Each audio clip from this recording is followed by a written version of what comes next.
The planet Earth isn't going to be habitable forever. If the human race is going to survive, one day we'll have to pack up our things and move to another planet. It sounds easy until you realize the vastness of space and even how big our solar system is. No matter where we're going in space, we need to travel fast, and not just at the speed of light either. We're talking about ludicrous speed. But some researchers have designed an impossible engine that violates the laws of physics, and another group of scientists are now saying a warp drive is possible. Is NASA really working on this technology, and what does the future hold for space travel?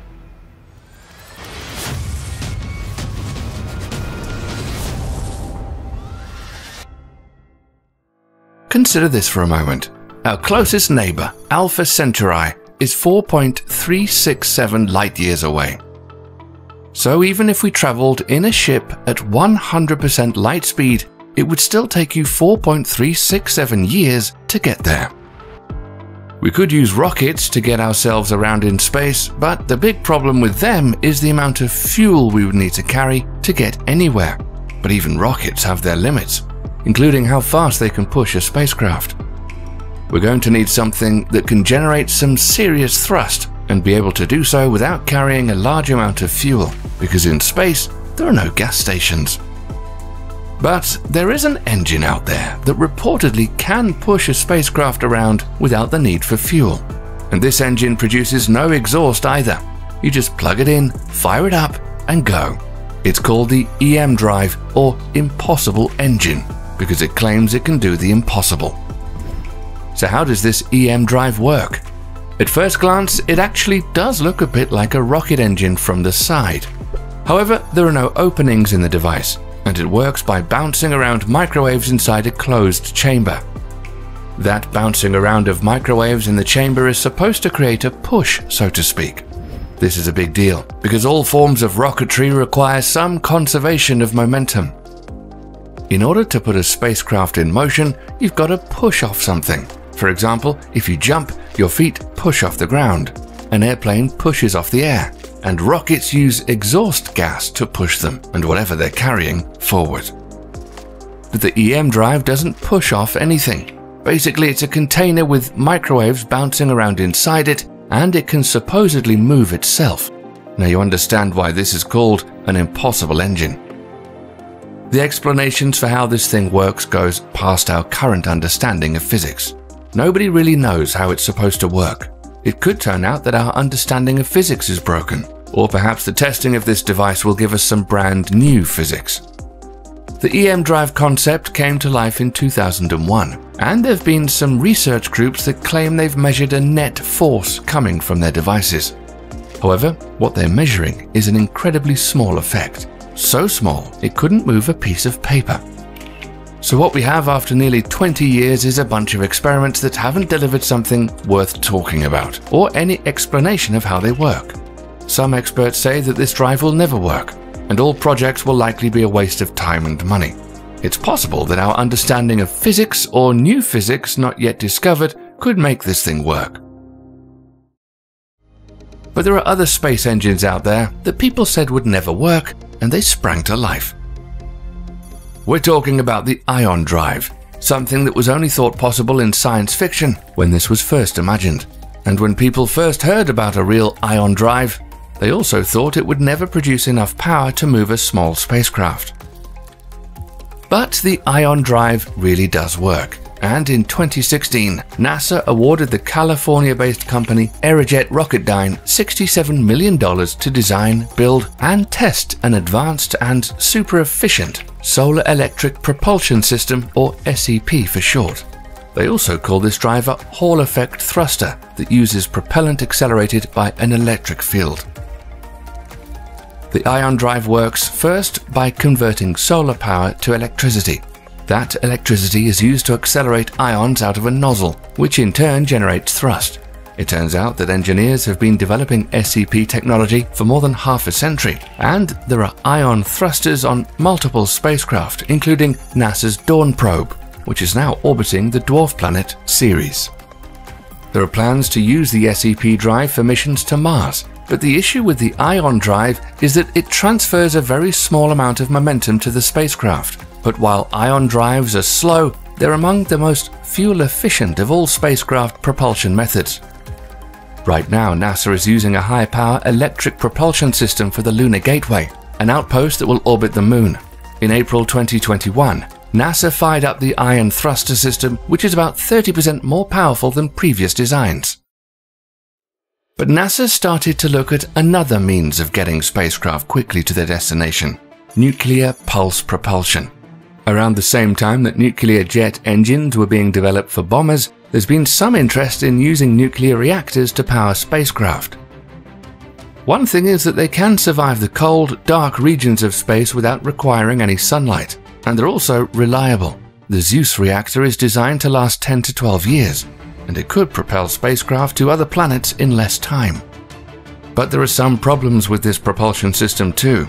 Only fuel like highly enriched uranium can withstand a nuclear reactor's extremely high temperatures, and that doesn't make them safe to use. But there is another blow to this type of propulsion system, because the US recently prohibited the use of highly enriched uranium to propel objects in space if another safe means was possible. Right now, Russia is planning to launch a nuclear-powered spacecraft that will travel from the Moon, Venus, and then to Jupiter. Roscosmos said that its Space Tug will launch in 2030. The energy module that will power this spacecraft is called Zeus, basically a mobile nuclear power plant, and is designed to produce enough power to push heavy cargo through space. Right now, it would take more than 3 years to make a round-trip visit to Mars, but NASA figures that a nuclear-powered spacecraft can cut a year off that time. Now NASA wants to integrate a 10-kilowatt nuclear power plant with a lunar lander and put it on the Moon as early as 2027. The USA has never put a nuclear reactor into space, but Russia has put more than 30 reactors in space so far, and Zeus will use a 500-kilowatt nuclear reactor to jump from planet to planet. Advances in nuclear technology, such as nuclear fusion, may well change everything, but some say we're still far away, and propellant-powered rockets are the best we have at the moment. Propulsion of any spacecraft usually requires some sort of propellant, but there are other methods that use only the sun itself. Solar sails have been in development for many years now, but now that technology is advancing, spacecraft powered by the sun are fast becoming a reality. In 2019, SpaceX launched the LightSail 2 using the SpaceX Falcon Heavy. The $7 million LightSail 2 is 344 square feet in size and has sails made of tear-resistant mylar. When radiation pressure from the sun hits this material, it creates pressure which moves the spacecraft. So how fast can it go? That depends on how much sunlight is hitting the sails, and if the craft is far away from a star, it's going to move much slower. But what about warp drive technology? Just because you've heard that warp drive would be impossible to design and create doesn't mean it won't happen. In fact, scientists have just recently announced that a physical warp drive is now possible. Yes, seriously. In a new paper, researchers say that they've nailed down a physical model for a warp drive. Many have said the technology is impossible because it would require a huge amount of exotic negative forces.